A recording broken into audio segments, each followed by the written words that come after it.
What's up everyone, my name is Eric Moretin and today we're going to be going down the old guitar mod road again. So I ended up getting this guitar like a month or so ago, or just over a month ago, and it is a 2007 first year made in Japan Ibanez RG 2228. See if my camera's actually going to focus on that. Yeah, and it's in the Galaxy Black finish. This one came with the original stock EMGs. It came with another 8-string pickup as well. It's a DiMarzio.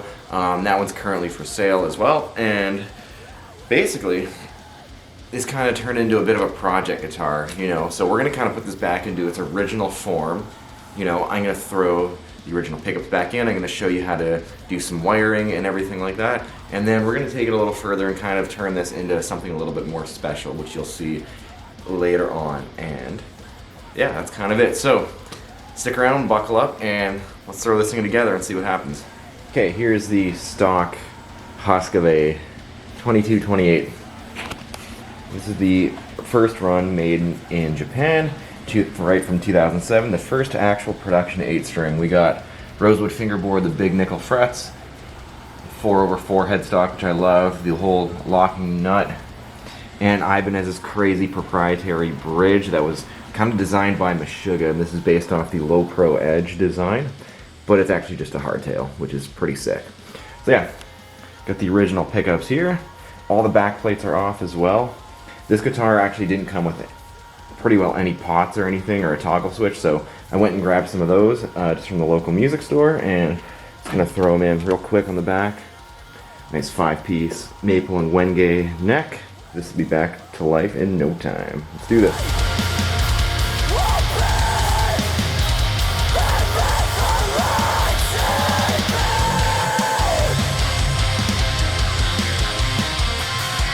Alrighty, so all the wiring is in at this point. Now we just gotta actually figure out what goes where, and I couldn't find really much on the EMG website for especially dealing with a 3-way blade switch, unless I just wasn't looking in the right spot. Who knows?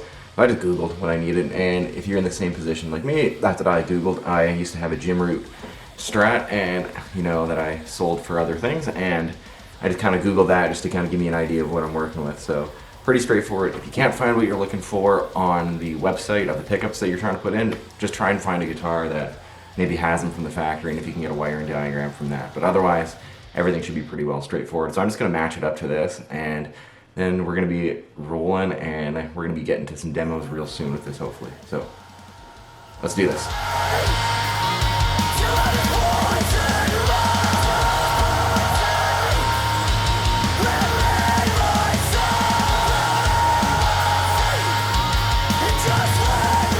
Alright, so it's a new day here, and I'm just going to run you through everything that we've done so far. So, pickups are in, they're wired, toggle switches in, it's just a 3-way blade, one volume. The existing volume pot hole has just been filled with a little bit of black tape for now, and I'll just figure out what I'm going to do with that later, probably throw a cap in there or something just to fill it in, or I might just leave it, who knows. You know, that's kind of not super important right now, but what is important right now is the fun part of this project that I was kind of alluding to earlier. So, I got a can of neon green Plasti Dip here, and I'm gonna spray paint it on to these pickups here. So, and this is gonna eventually turn into like a full-on Justin Lowe tribute guitar. One of his Ibanez guitars, 2228 specifically, had green active pickups in it, so I'm gonna do that the same and kind of honor his legacy, because After the Burial was a huge influence in me playing 8-string guitars and wanting to. Since I heard Rare Form back in like 2009 or whatever, that just kind of sent me right on the way of wanting to tune low and kind of go crazy with even more of an extended range of what I could do on a guitar. So this is kind of nodding to him for doing that for me.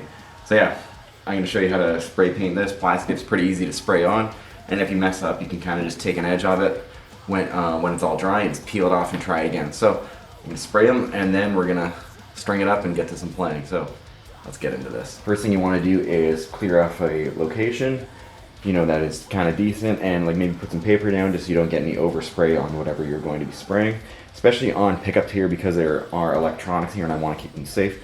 What I'm going to do is tape off the back here just in case any overspray gets on, so you can just get any sort of painter's tape and that'll work.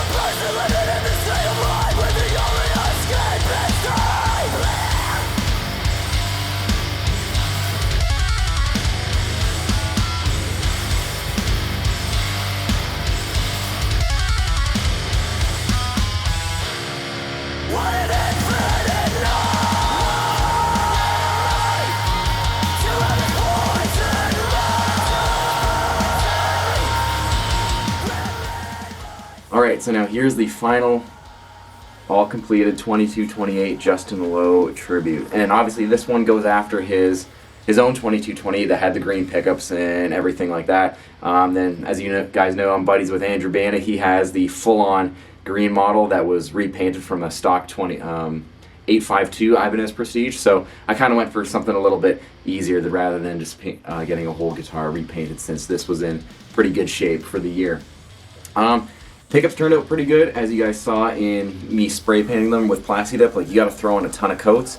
I even touched them up after the filming just to make sure that these pickups would pop out. It wouldn't look like golf turf green or anything like that, because the color does matter depending on how many coats of paint or Plasti Dip that you throw on. So otherwise, like, I get it. Like, I understand why these things were so much money brand new back in the day, especially in Canadian dollars.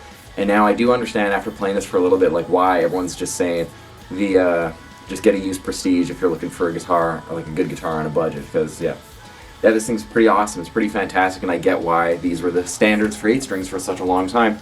My only big gripe is obviously this bridge, the Edge FX.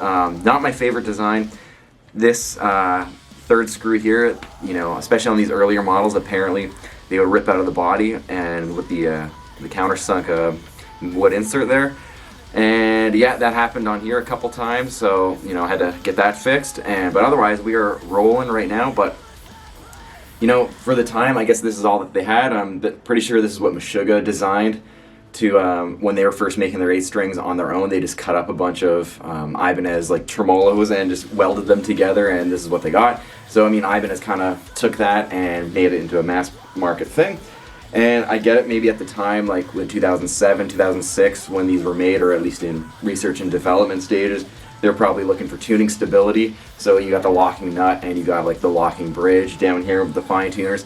I get it. I mean, obviously, I thought at the time, like back then, like that was kind of overkill. It still is, I think, by today's standards, you know, especially when Ibanez totally ditched this design for the now 852 and went to just a standard bridge, like a hip shot and locking tuners, and it's the same thing. Honestly, like, some of my guitars with tremolos stay in tune just as good as this, you know. So, you know, is what it is. Some people like the feel of like of what's supposed to be like a tremolo style bridge, and other people just like a regular hardtail bridge. So, is what it is. Anywho, without all that rambling out of the way, let's get into some tones. I'm going to plug straight into my computer here, use a couple different plugins, and go through some clean and distorted tones, and then we'll be out of here. Okay, here we go. I got the 2228 going straight into my Focusrite interface here, going into Reaper, and I'm just going to be playing through some riffs here on the distortion side. I'm using the Fortin NTS plugin from Neural DSP for the main distorted tones, and yeah, I'll let you know what I'm using for cleans and leads and all that good stuff after. But let's see how this thing sounds, especially because it has the 808s in it, and I know a lot of people who played them really just don't like them. So let's just see what happens, and let's see if maybe EMG got it right from day one. I don't know. Let's see what happens.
I think these sound pretty fine for what they are. Yeah, I don't know. I think it sounds cool. This thing sounds pretty monstrous. It feels amazing. I guess this 5-piece maple Wenge neck and the shape of it just feels really good, really flat, really nice. And yeah, I get this is why this was the standard and why these cost so much brand new and why most of them still are holding their resale value for the most part. But yeah, all right, we're gonna do some cleans on the Neural DSP Petrucci setup on the Count of Tuscany preset, and this is just going straight in, no post EQ or no messing around with the preset settings that are in there. This is just like, just clicked on it and go.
All right, here we go. A little bit of leads with the Petrucci now.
That pretty well wraps up this video, and I just want to say thanks for checking it out and for, you know, watching me kind of pay homage to Justin Lowe, who was very influential to myself growing up, as well as a lot of other extended range players or just guitar players in general for what he did with After the Burial when he was still with us. So rest in peace, and we're just doing what we can to keep his legacy alive, especially because of how influential that band was, you know, to a lot of us growing up and really understanding the 8-string and getting into it, you know, when 8-strings weren't that common as they are now. So if you like this video, drop a comment, drop a like. That was all really appreciated. I want to hear your thoughts and comments on these guitars or After the Burial in general. And if you like what I do, I got a ton more videos up on my channel as well, all related to different kinds of topics, whether it's playthroughs, gear demos and things like that, or just rambling about Pantera, because you guys know I love that, and Dimebag Darrell. So if you like that, feel free to subscribe, and I'll look forward to seeing you in the next video. Thanks for watching.